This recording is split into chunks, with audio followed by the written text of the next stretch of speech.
चाहे आप हों, चाहे बिशन सिंह चुफाल हों, बंशीधर भगत हों, मदन कौशिक हों, हमेशा चर्चा ये होती है कि जो सीनियर लीडरशिप है उत्तराखंड में बीजेपी की, क्या वो कॉर्नर हो रही है? आप लोगों की यहाँ सुनवाई नहीं हो रही है? ये अच्छा है कि हाईकमान को याद आ गया, उन्होंने बुला लिया? मेरा कोई एजेंडा नहीं है। मुझे मुख्यमंत्री बनना मेरा एजेंडा नहीं है, कैबिनेट मंत्री बनना मेरा एजेंडा नहीं है, प्रदेश अध्यक्ष बनना कोई एजेंडा नहीं है। मुझे अफसोस है कि कुछ लोग अब इतने बड़े हो गए हैं कि जहां हम हैं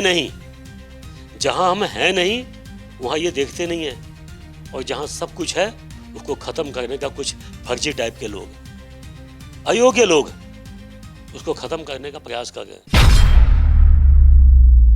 आला कमान को सब कुछ दिखाई दे रहा है और उत्तराखंड में बैठे लोगों को कुछ नहीं दिखाई दे रहा है। अरविंद पांडे को क्या गदरपुर में घेरा जा रहा है? आप ही के अपने लोग क्या आपके चारों तरफ घेराबंदी कर रहे हैं? दलाल टाइप के लोगों ने हमारे ही कार्यकर्ताओं को हमारे खिलाफ खड़ा करके हमारे अभियान के खिलाफ माहौल बनाने का काम किया। मुझे इस बात का अफसोस है। ये ऑक्सीजन कौन देगा इन भ्रष्ट अधिकारियों को? जिन लोगों ने खनन को रोकने का काम मेरे साथ मिलकर किया, मुझे अफसोस है कि उन्हीं कार्यकर्ताओं पे जुर्माना काट के 2-2 करोड़ रुपए, 3-3 करोड़ रुपए का जुर्माना उनके नाम काट दिया गया है, जो मैंने आज तक कभी कहा नहीं है। आज पहली बार आपके सामने बोल रहा हूँ। सरकार तो आपकी है, मुख्यमंत्री क्या कर रहे हैं, डीएम क्या कर रहे हैं, वो लोग क्या कर रहे हैं भाई? मैं संघ का स्वयंसेवक हूँ। मैं खनन करने के लिए भाजपा का नेता नहीं बना हूँ। मैं खनन करने के लिए मैंने प्रचारक का भूमिका नहीं निभाई। मैंने अगर जो 300 एकड़ जमीन को नहीं खोदा गया है, 60-60 फीट गहरे गड्ढे नहीं किए गए हैं, तो मैं उत्तराखंड की जनता के सामने कभी चुनाव लड़ने नहीं आऊंगा। मैं बोल रहा हूँ, सबूत दे रहा हूँ ना। लेकिन जो मैं बोल रहा हूँ ये नहीं है ऐसा, तो मैं अपने पद से त्याग पत्र देके मैं उत्तराखंड छोड़ के चला जाऊंगा। मैं जिस दिन सुनवाने पे आएंगे तो हम ऐसे सुनवाएंगे कि आवाज बहुत दूर तक जाएगी। अभी सुनवाने पे आया नहीं हूं मैं, अभी लिहाज है। क्या होने वाला है उत्तराखंड में? कुछ राजनीतिक जो सरगर्मियां चल रही हैं, कुछ बदलाव होने वाला है? राजनीति का मानक योग्यता होती है, और देखो हमारे पुष्कर धामी जी योग्य आदमी है, हार के भी मुख्यमंत्री बने, ये योग्यता का मानक है। और मुझे भी ऐसा लगता है कि मैं इसे योग्य नहीं हूं कि मैं मंत्री बन सकता था, मैं नहीं बना। हम अमित शाह जी के अनुयायी हैं, हम अर्जी फर्जी लोगों के अनुयायी नहीं हैं। और अर्जी फर्जी लोग जब जब गलत करेंगे उनके सामने चट्टान बन के खड़े होंगे। हम उनकी औकात उनको दिखा देंगे। हमारे साथ आज मौजूद है पूर्व कैबिनेट मंत्री और गदरपुर से भाजपा विधायक अरविंद पांडे जी।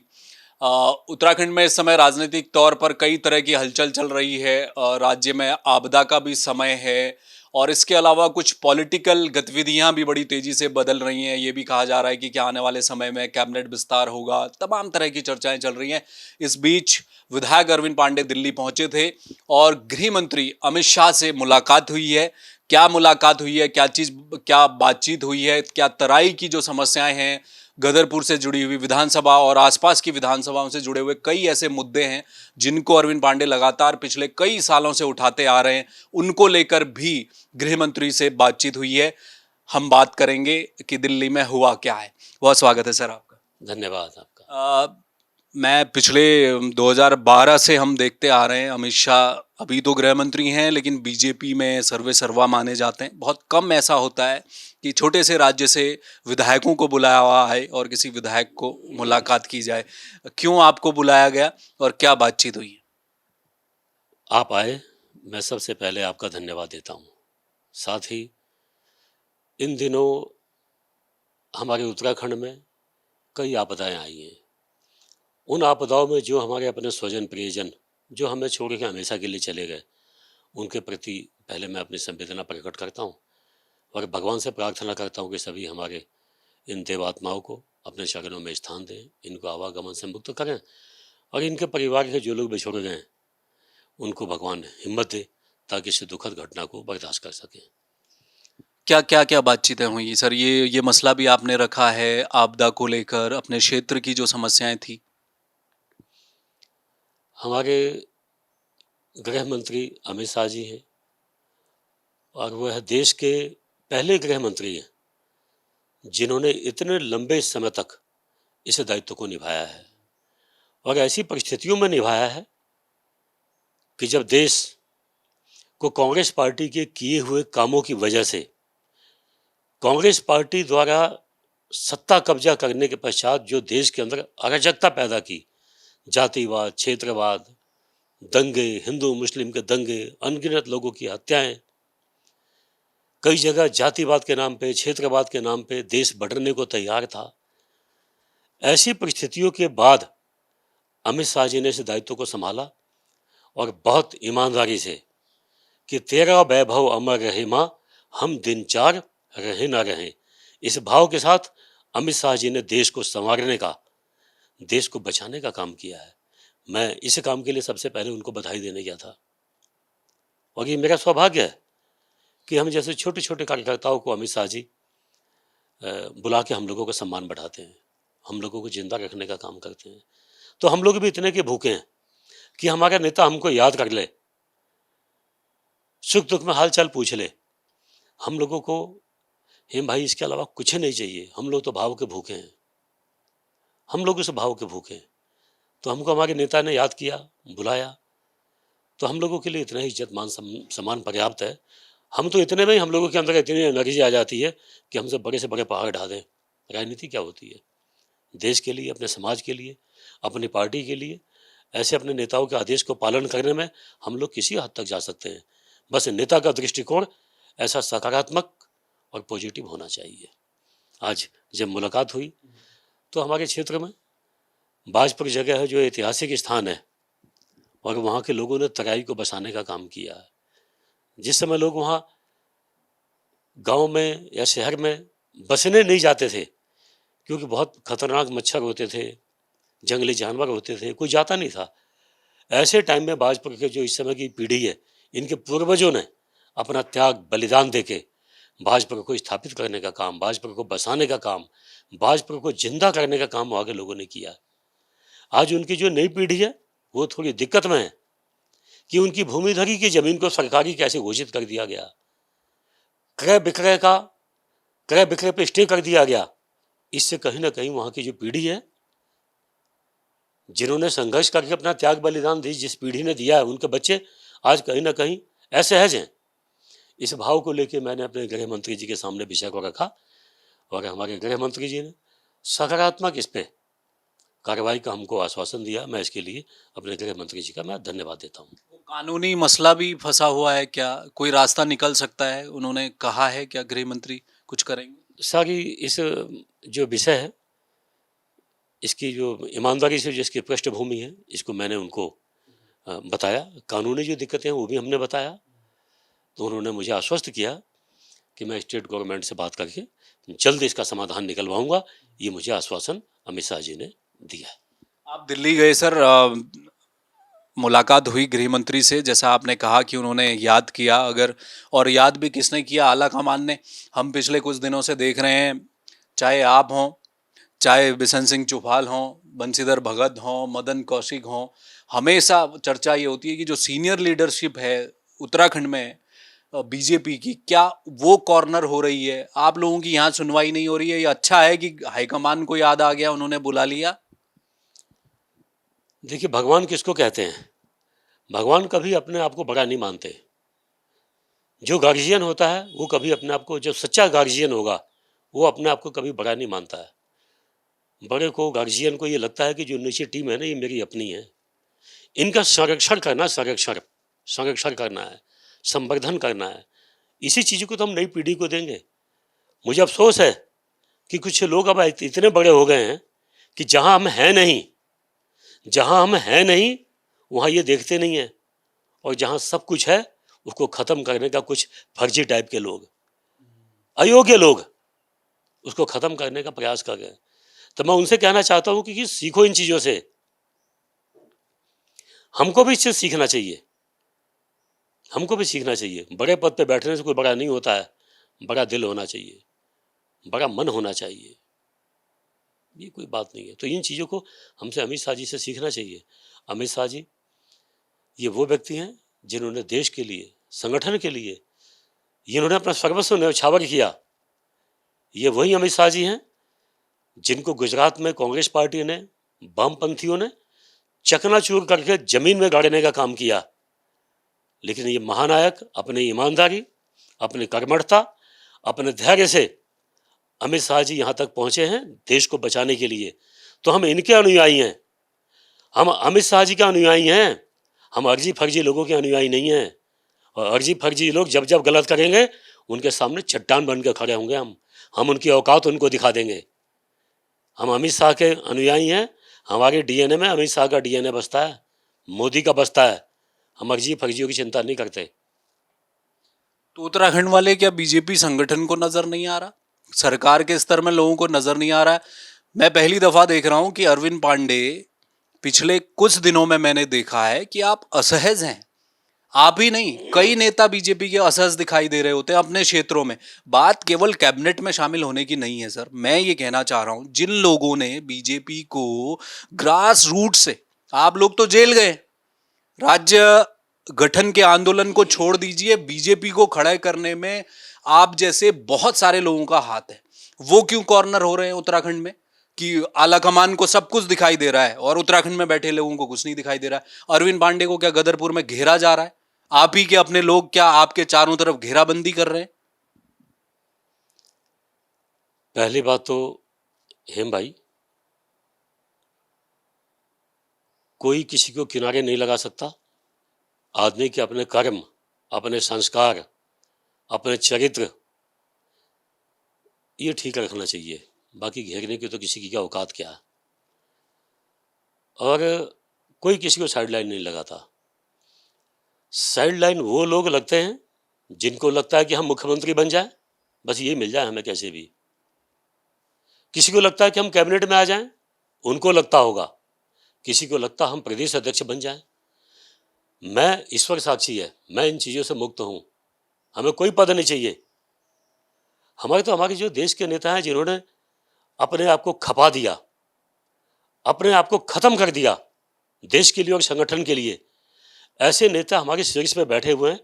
वो हमको याद कर लेते हैं ना, तो हमको लगता है कि हमको जीवन का सब कुछ मिल गया। हम इस भाव के भूखे हैं भाई।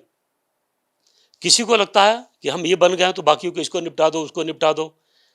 तो उन लोगों को सोचना चाहिए कि ये भगवान की चक्की है, ये ऐसी पीसती है कि उसमें आवाज़ नहीं आती है, लेकिन आटा बहुत बारीक पीसता है, बहुत बारीक आटा पीसता है, आवाज़ नहीं आती है। तो ऐसे लोगों को सावधान और सतर्क रहना चाहिए, मेरे जैसे आदमी को नहीं। क्योंकि मेरा कोई एजेंडा नहीं है। मुझे मुख्यमंत्री बनना मेरा एजेंडा नहीं है, कैबिनेट मंत्री बनना मेरा एजेंडा नहीं है, प्रदेश अध्यक्ष बनना कोई एजेंडा नहीं है। मेरा एजेंडा एक ही है कि जब संघ संगठन के लिए मेरे भाइयों को उठा के 3-3 साल, 4-4 साल के लिए जेल में बंद किया जाता था, हमको उठा के बंद किया जाता था, उस समय भी बहुत से लोगों ने कोशिश की कि हम अपना दल बदल दें, अपनी निष्ठाएं बदल दें, विचारधाराएं बदल दें। हमने उस समय अपने आप को नहीं बदला। मेरे भाई मुझसे आज ही पूछते हैं कि भैया हमारा गुनाह क्या था कि हमको बिना बात के 3-3 साल, 4-4 साल हमने जेलें काटी। मेरे बच्चे पूछते हैं, मेरी भतीजियाँ पूछती हैं कि पापा हम तो 2 महीने के थे। एक भतीजी पूछती, पापा, बड़े पापा, मैं तो 3 महीने की थी, मेरे पापा को जेल में क्यों बंद किया गया था? तो मैं यही कहता हूँ कि आज जहाँ मोदी जी पहुँचे हैं, अमित शाह जी जहाँ बैठे हैं, ऐसे महापुरुषों को देश को बचाने के लिए हमने अपना त्याग बलिदान दिया है। तो मेरे बच्चे भी खुश हो जाते हैं कि हाँ, हमने देश के लिए काम किया, हमने अपनी पार्टी के लिए काम किया। तो आज जो भाग्य विधाता बने बैठे हैं, ऐसे फर्जी लोगों को हम बताना चाहते हैं कि हर व्यक्ति को सीखना चाहिए, समझना चाहिए। हम लोग कोई आयातित लोग नहीं हैं। हम लोग उंगली कटा के शहीद नहीं बने हैं, हम लोगों ने गर्दन कटा के शहीद बनने का काम किया है। इसीलिए किसी दल के भी लोग हैं और किसी भी राजनीतिक दल के लोग हैं, चाहे कांग्रेस के हो, चाहे भाजपा के हो, सपा के हो, बसपा के हो, अपनी विचारधारा पक्की होनी चाहिए, स्थायित्व होना चाहिए, अपने नेताओं के प्रति विश्वास होना चाहिए। और जो व्यक्ति भी जिस पद पे बैठे उसे पद के साथ नाइंसाफी नहीं करना चाहिए। क्योंकि हम जब किसी पद पे बैठ के ना, जब अपने छोटे कार्यकर्ताओं के साथ अन्याय करेंगे तो हम अगली पीढ़ी को क्या देंगे? हम अपने आने वाली नस्लों को हम दे क्या रहे हैं? हम अपनी पार्टी को, अपने कार्यकर्ताओं को गुटों में बांट देंगे, उनको हम भ्रष्टाचार सिखा देंगे, अपने नेताओं का अपमान करना सिखा देंगे, तो हम अपना कैडर कैसे जिंदा कर पाएंगे? तो ये सब राजनीतिक दलों पर लागू होता है। मैं कोई दार्शनिक नहीं हूँ, लेकिन मुझे ऐसा लगता है कि जिस दौर से मैं गुजरा हूँ, तो ये छोटे मोटे अनुभव हैं, किसी के लिए अच्छा भी हो सकता है, किसी के गलत हो सकता है, लेकिन ये मेरी अभिव्यक्ति है। मैं अपनी बात कहना चाहता हूँ। कोई आवश्यक नहीं कि जो मैं बोल रहा हूँ ये सब पे लागू हो। मैं भी गलत, कई जगह मैं भी गलत हो सकता हूँ। तो हम कोशिश करते हैं कि कहीं कहीं मैं गलत हूँ, तो मैं हमेशा कोशिश करता हूँ कि मैं सीखूँ। तो आपको परेशान क्यों करते हैं? आपने नशाबंदी को लेकर आपने कहा कि भाई युवा वो परेशान है, तराई में तो नशा घर घर पहुंच रहा है और इतनी आसानी से लोगों को मिल जा रहा है। आपने पदयात्राएं की, आपकी उस पदयात्रा से विपक्ष को परेशानी होनी चाहिए थी, लेकिन परेशानी तो इधर वालों को ही हो गई है ना। और उसके बाद भी हमने देखा कि वो पुलिस ने जाके फिर सिंघम स्टाइल में जी यूपी चले गए जी, हम वहाँ से पकड़ के ले आए, वो सब कुछ होता रहा। अवैध खनन को लेकर आपने आवाज़ उठाई, आप मौके पर गए, वीडियो सामने आए, आपने कहा जी मैं मुख्यमंत्री से बात करूंगा, ये सारी चीज़ें गलत हो रही हैं। आपने वो मुद्दा उठा, आप ही नहीं, मुन्ना सिंह चौहान उठा रहे हैं, बिशन सिंह चुफाल ने कई निर्माण कार्यों में घपले को उजागर किया। तो ये तो परेशानी विपक्ष को होना चाहिए कि भाई इतना सजग विधायक है। फिर आपके महेंद्र भट्ट जी का बयान आया उसके बाद, वो कह रहे थे कि साहब हमने तो हर विधायक को कहा है, उन्होंने कहा है ये बात कि हर विधायक आए, कहीं कोई घपला घोटाला हो रहा है उसे उजागर करे। लेकिन संरक्षण कहाँ मिलेगा? दिल्ली वाले तो कुछ कर नहीं रहे। देखिए, हमारे नेता ऐसे हैं कि उन पे किसी पे कोई आरोप नहीं है, कोई उंगली नहीं उठा सकता। कांग्रेस पार्टी ने जिन परिस्थितियों में देश को धकेल दिया था, अगर जो ठीक समय पे देश की जनता ने कमल के फूल पे वोट डालकर देश के विश्व के जननायक नरेंद्र मोदी को प्रधानमंत्री नहीं बनाया होता, अमित शाह जैसे महापुरुष को स्थापित नहीं किया होता, तो आज हमारा देश कई खंडों में बट गया होता। तो देश की जनता ने इसे देश को बचाने का काम किया है और नरेंद्र मोदी और अमित शाह जैसे महानायक को बैठाने का काम किया है। मैं देश की जनता का धन्यवाद देता हूँ।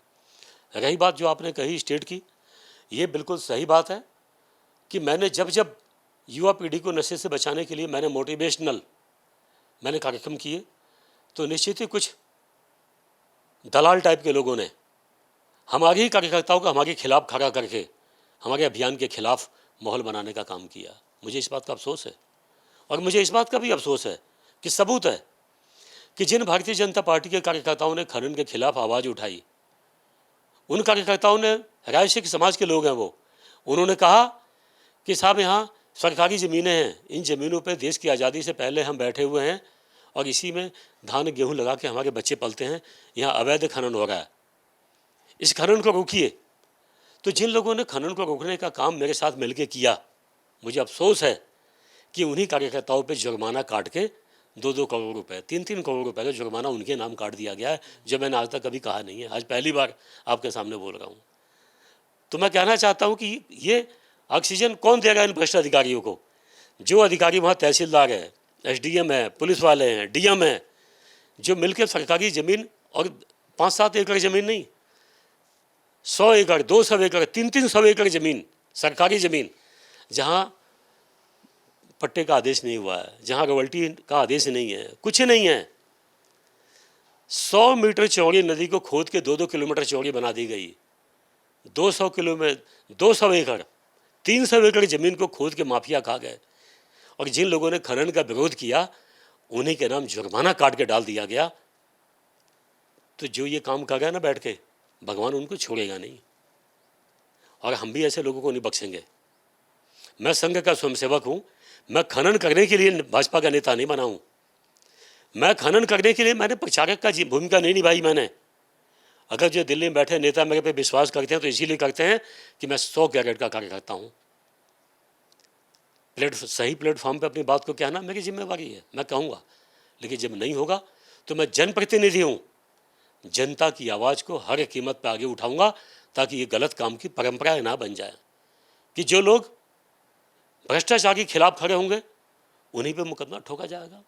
तो इसको नहीं बर्दाश्त किया जाएगा। सरकार तो आपकी है, मुख्यमंत्री क्या कर रहे हैं, DM क्या कर रहे हैं, वो लोग क्या कर रहे हैं भाई? हमारे मुख्यमंत्री, हमारे DM, मुझे लगता है कि देश के सबसे ज़्यादा ईमानदार नेताओं में से एक है, इसलिए हम इन पर कोई उंगली नहीं उठा सकते। ईमानदार लोग हैं। नहीं तो ये खनन को लेकर जो चौतरफा बातें हो रही हैं, इधर मुन्ना सिंह चौहान कल भी बात कर रहे थे। मैं किसी की, मुझे जब पता ही नहीं है, वहाँ जाके सदन में ये बात बोली, ये उन्होंने बोली है, ये उनकी अभिव्यक्ति है। मैं बोल रहा हूँ मेरे इलाके में जहाँ खनन पट्टा नहीं है, जहाँ रॉयल्टी लागू है ही नहीं, दूर दूर तक कोई मतलब नहीं है, कोई नदी नाला कुछ नहीं है, लेकिन कम से कम 200 एकड़ ज़मीन, 300 एकड़ ज़मीन को खोदा नहीं गया है। 60-60 फीट गहरा करके नई नदी बना दी गई है। मैं इतना बोल रहा हूँ कि अगर जो मैं बोल रहा हूँ, तो अगर जो मैं सबूत नहीं दे पाया, जो मैं बोल रहा हूँ नहीं दे पाया, तो मुझे राजनीति से हमेशा के लिए संन्यास लेना चाहिए। 200 मीटर चौड़ी छोटी सी नदी को 2 किलोमीटर नहीं बनाया गया चौड़ी, तो मुझे राजनीति में आने का कोई अधिकार नहीं, मुझे पद से इस्तीफा देकर भागना चाहिए। अगर जो 300 एकड़ जमीन को नहीं खोदा गया है, 60-60 फीट गहरे गड्ढे नहीं किए गए हैं, तो मैं उत्तराखंड की जनता के सामने कभी चुनाव लड़ने नहीं आऊँगा। मैं बोल रहा हूँ, सबूत दे रहा हूँ ना। लेकिन जो मैं बोल रहा हूँ ये नहीं है ऐसा, तो मैं अपने पद से त्याग पत्र दे के मैं उत्तराखंड छोड़ के चला जाऊँगा। मैं नंबर 1 आंदोलनकारी हूँ इस प्रदेश का। और इस बात का भी अफसोस है कि जिन गाँव के लोगों ने डीएम को मोबाइल पे बोला है, एसएसपी को टेलीफोन पे बोला है, रिकॉर्डिंग है, लिखित में चिट्ठियाँ भेजी हैं कि सर हम जिस गांव में रहते हैं इसके बगल में अवैध खनन बहुत पॉकलैंड मशीनें लगा के हो रही हैं, सर हमें बचा लीजिए, आने वाले टाइम में हमारा गांव बह जाएगा। उन्हीं के खिलाफ डीएम ने 2-2 करोड़ रुपए का, 3-3 करोड़ रुपए का जुर्माना ठोक दिया है ताकि ये खनन का विरोध ना कर पाए। ये जो मैं बोल रहा हूँ ना, सबूत नहीं दे पाया ना, तो उत्तराखंड की जनता को मुंह नहीं दिखाऊंगा मैं। ये क्या विधायकों की डीएम तक नहीं सुन रहे? ये हो रहा है क्या उत्तराखंड? जिस दिन सुनवाने पे आएंगे तो हम ऐसे सुनवाएंगे कि आवाज़ बहुत दूर तक जाएगी। अभी सुनवाने पे आया नहीं हूँ मैं, अभी लिहाज है।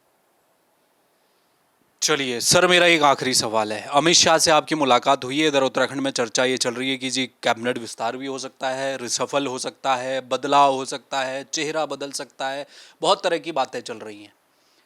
क्या कैबिनेट के, आप तो मंत्री रह चुके हैं, शिक्षा महकमा आपने संभाला है और एक रिकॉर्ड भी बनाया, उसके बाद कि शिक्षा मंत्री हार जाते हैं, आप जीत गए, बावजूद उसके आपको बाहर कर दिया गया।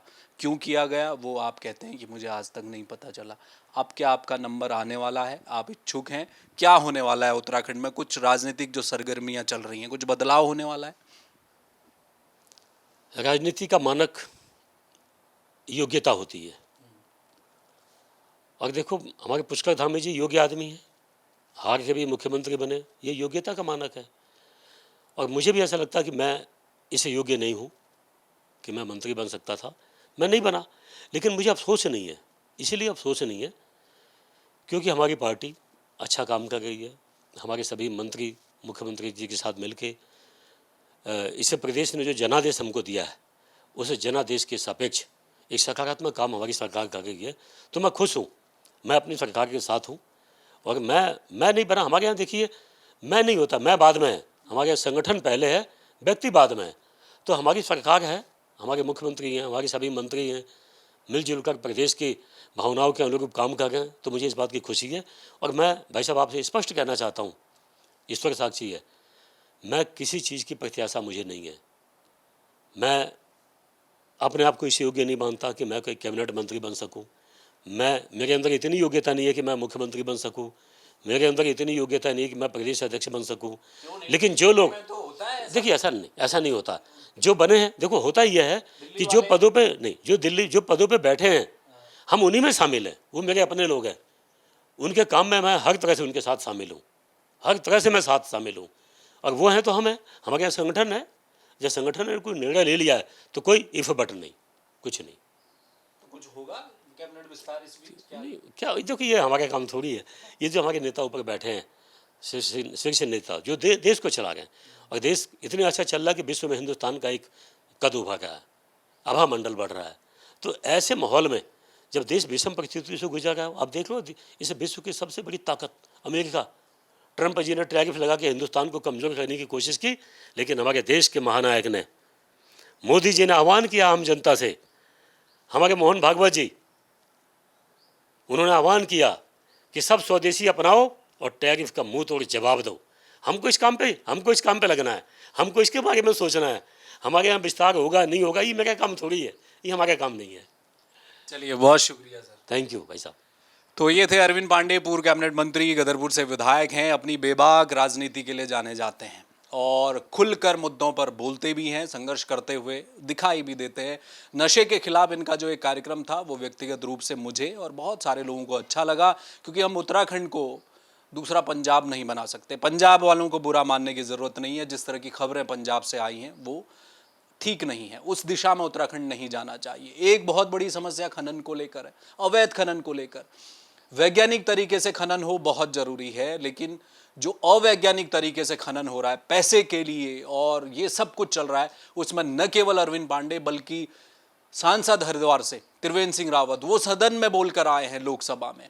विशन सिंह चुफाल कई निर्माण कार्यों को लेकर वो सवाल उठाते हैं। मुन्ना सिंह चौहान के तो आए दिन वीडियो आ रहे हैं, विधायक हैं बीजेपी, वो कह रहे हैं कि मैं अवैध चोरी खनन नहीं होने दूंगा, ये राजस्व चोरी हो रही है, हमारे सरकारी खजाने में चपत लग रही है। तो इस तरह से तमाम विधायक, तमाम नेता आवाज उठा रहे हैं।